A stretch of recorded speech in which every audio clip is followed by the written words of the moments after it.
যেই ভাইটা এই কেকটা অর্ডার করেছিল, কোনোদিনও ও আমাকে একটু হাতে সময় দিয়ে কেকের ডেকোরেশন করতে বলে না। মানে ওর কিরকম তাড়া থাকে, সকালে ফোন করে বলবে, "মামুনদি আমার রাতেই কেক লাগবে।" সকালে ফোন করে বলবে, "মামুনদি আমার বিকালে কেক লাগবে।" বা এমনও হয়েছে বিকেলে ফোন করে বলেছে, "দিদি আমার রাতের মধ্যেই কেক লাগবে।" মানে ওকে আমি যতবারই বলি না কেন যে, "ভাই তুই একটু হাতে সময় নিয়ে আমাকে অর্ডারটা করিস।" কোনোদিনও করবে না। আর ও এটা ভালো মতোই জেনে গেছে, আমি যদি কেকটা অর্ডার করি, তাহলে মামুনদি যেভাবেই হোক আমাকে কেকটা রেডি করে টাইমের মধ্যে দিয়ে দেবে। কেকটা ছিল ১ পাউন্ড চকলেটি ফ্লেভারের কেক।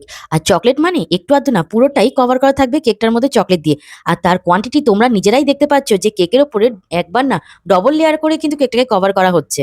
চকলেট ট্রাফেল কেক এটাকেই বলে। ভেতরে থাকবে চকলেট গানাশ আর উপরে থাকবে চকলেট ট্রাফেল। এবার চকলেট ট্রাফেল তো অনেক রকমই হয়, সেটা ডেকোরেশনের উপর ডিপেন্ড করবে। একটা জিনিস তোমরা জানো, কিছু টিপস আর ট্রিক্স যদি একটু মাথায় রাখো তাহলে কেক বানানোটা অনেকটাই সোজা। যেমন কেক বানাতে বানাতে দেখো কতটা কিন্তু মেসি হয়ে যায় কেক বোর্ডটা। তো সেটাকে কিভাবে ক্লিন করবে এই ভিডিওর মাধ্যমে সেটা দেখিয়ে দিয়েছি। প্যালেট নাইফটাকে একটা যেকোনো পরিষ্কার কাপড় দিয়ে কভার করবে আর সেটা দিয়ে ক্লিন করবে। তাতে কি হবে, বোর্ডটা তো দারুণভাবে ক্লিন হচ্ছেই আর তার সাথে কিন্তু কেকের উপরে কোনো আঘাত আসছে না। সুন্দর সুন্দর এইরকম টিপস পেতে অবশ্যই পেজটাকে ফলো দিয়ে পাশে থেকো। ভালো থেকো। হর হর মহাদেব।